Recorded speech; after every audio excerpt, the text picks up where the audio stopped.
প্রকৃতি কন্যা সিলেট। প্রাকৃতিক সৌন্দর্যের প্রাচুর্যে ভরপুর সিলেটের আনাচে কানাচে ছড়িয়ে আছে দৃষ্টিনন্দন সব পর্যটন কেন্দ্র।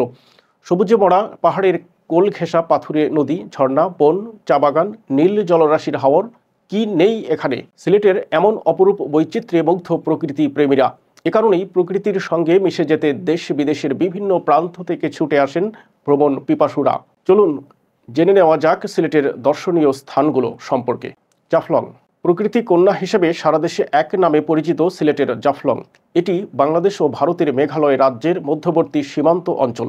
খাসিয়া জৈন্তা পাহাড়ের পাদদেশে অবস্থিত জাফলং প্রাকৃতিক সৌন্দর্যের অপূর্ব লীলাভূমি।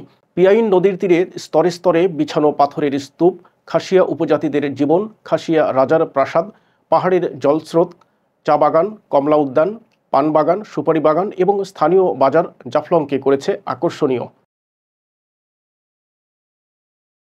হজরত শাহজালাল রাজিয়াল্লাহু তাআলা আনহু এর মাজার। সিলেট শহরের প্রাণকেন্দ্রে হজরত শাহজালাল রাজিয়াল্লাহু তাআলা আনহু এর মাজার অবস্থিত। মাজারে রয়েছে একটি বড় পুকুর, যেখানে রয়েছে বিশাল আকৃতির গজার মাছ, যা দর্শনার্থীদের অন্যতম প্রধান আকর্ষণ।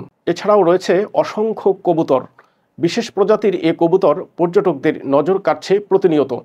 এই শাহজালালের মাজারেই রয়েছে ঢাকাই সিনেমার জনপ্রিয় চিত্রনায়ক সালমান শাহর কবর। এছাড়াও এখানে দেশের অসংখ্য খ্যাতনামা ব্যক্তিদের কবর রয়েছে। প্রতিদিনই দেশের বিভিন্ন স্থান থেকে হাজার হাজার দর্শনার্থী ভিড় জমান শাহজালালের মাজারে। জৈন্তাপুর। মেগালিথিক প্রত্নতাত্ত্বিক ধ্বংসাবশেষের জন্য সুপরিচিত জৈন্তাপুর। এটি জাফলং থেকে মাত্র ৫ কিলোমিটার দূরে অবস্থিত। এখানে আছে মনোরম চা বাগান। ১৮ শতকে এটি ছিল জৈন্তা রাজ্যের রাজধানী। স্থানীয় মার্কেটের পাশেই ধ্বংসপ্রাপ্ত রাজপ্রাসাদটি আছে। জৈন্তা রাজ্যের ঐতিহাসিক পটভূমির জন্য অনেক পর্যটক এই স্থানটিতে যান। লালাখাল। জাফলং যাওয়ার পথেই জৈন্তাপুর উপজেলার সারিঘাটের কাছেই অবস্থিত লালাখাল। নির্জন মনকাড়া লালাখালের স্বচ্ছ নীল জলরাশি আর দুই ধারের অপরূপ সৌন্দর্য দীর্ঘ নৌপথ ভ্রমণের স্বাদ যে কোনো পর্যটকের কাছে এক দুর্লভ আকর্ষণ। এই খালের বিভিন্ন পয়েন্টে পানির বর্ণ বিভিন্ন রকম হয়। রাতারগুল। জলাবন। রাতারগুল বাংলাদেশের একমাত্র মিঠা পানির জলাবন এবং বন্য প্রাণীর অভয়ারণ্য, যা সিলেটের গোয়াইনঘাটে অবস্থিত। এটি পৃথিবীর মাত্র কয়েকটি জলাবনের মধ্যে অন্যতম একটি।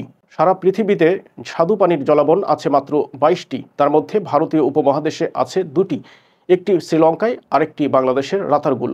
বিশাল এ বনের তুলনা চলে একমাত্র আমাজনের সঙ্গে। আমাজনের মতো এখানকার গাছ বছরে ৪ থেকে ৭ মাস পানির নিচে থাকে। হিজল গাছের সারি ডুবে আছে পানিতে। তার ফাঁক দিয়ে নৌকায় চলাচল করার আনন্দ উপভোগ করা যায় এই জলাবনে গেলে।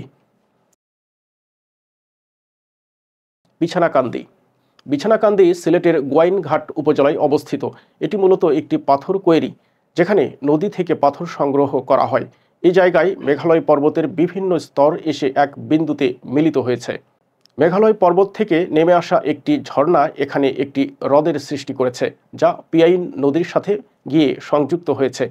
এখানকার শিলা পাথরগুলো একদম প্রাকৃতিক এবং এগুলো পাহাড়ি ঢলের সাথে পানির মাধ্যমে নেমে আসে, যেখানে ছোট বড় পাথরের সজ্জা পাতা। এর ওপর দিয়ে বয়ে যাচ্ছে স্বচ্ছ পানি। সিলেটের পর্যটকদের কাছে সমাদৃত স্থানগুলোর মধ্যে বিছানাকান্দি অন্যতম। সাদা পাথর।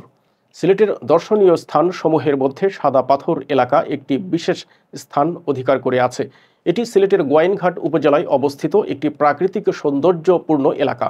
সাদা পাথর অঞ্চলটি প্রকৃতি প্রেমীদের জন্য একটি আদর্শ গন্তব্যস্থল।